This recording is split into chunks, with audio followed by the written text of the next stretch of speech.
Yeah, so when I first met Abby, she was very much concerned about herself and her looks, and just those inward type things that aren't really focused on other people. As a mum, I noticed when Abby went through a bit of a rebellious time through her teenage years, and she just seemed a lot more self-centred and a lot more closed off to other people and uncaring.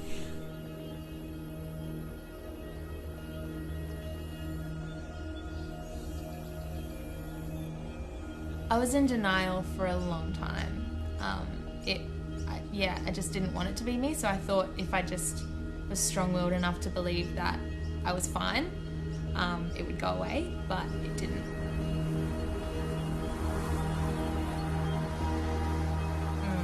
It just got extreme to the point where my body could handle a lot more alcohol than it could have when I was a teenager. But I was one of those people that when you drink, I would drink so much that I wouldn't vomit, I would just black out. Which, by the way, aren't like me passing out. It's more like no one would know that I was experiencing a blackout because I'd just go into robot mode and I'd still talk and still drink and still be Abby, but I wouldn't be registering it in my head. And that got really scary because I wasn't in control anymore, and I didn't like the Abby that they were telling me I was. It was awful. One part of my life, I remember drinking so much that I can't account for 5 hours of my life, and I just came to with people shaking me, strangers I didn't know, asking who I was and where I was from. That was a bit scary.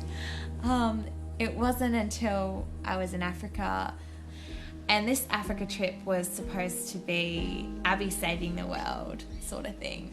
But I got really sick when I was there, and I just felt really low. I felt like I hit rock bottom. I wasn't sure what I was living for anymore. And I asked God to cut. I said, God, can you please cut the things off my life with your big pair of giant God scissors? The things that are stopping me from stepping into your plan for my life.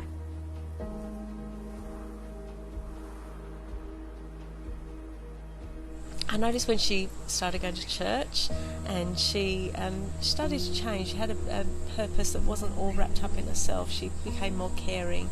And when she started following Jesus, I noticed that compassion for others came back, much more gracious in her nature and loving towards others. About 3 weeks after I got back from Africa, a friend invited me to church. And when the pastor got up to share his message, he brought a pot plant on stage with him. He started cutting off the dead branches on the pot plant and saying, this is what God will do if you give him permission. You know, he'll trim the areas of your life that aren't producing fruit, and you can stay connected to him. I was like, oh my goodness, this is what I just prayed in Africa, asking God to cut areas of my life that weren't within his plan. And I just knew then that this was Jesus' way of pursuing me and actually showing me Abby, if you don't get it now, here it is. This is what I'm doing in your life. I'm here for you. I see Jesus through the way she loves other people, through even her social media use, and the way she just passionately pursues her dreams. Yeah.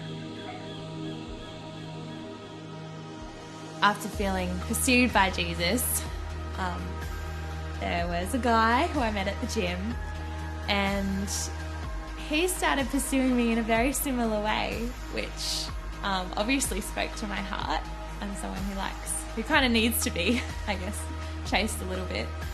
And wow, the way that God has woven our love story is incredible. It's something I don't deserve.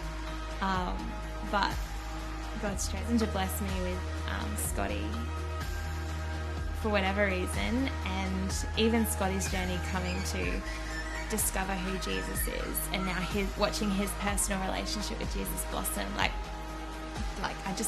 have no doubt in my mind that God has orchestrated the whole thing. I didn't need to be perfect before I went to Jesus. Jesus asked me to come to him as I was, and then he helped me, become, I guess, more like him in some ways. Yeah, having Jesus in my life it's produced so much fruit, just like my pastor said it would. Staying connected to him, and yeah, it's really cool.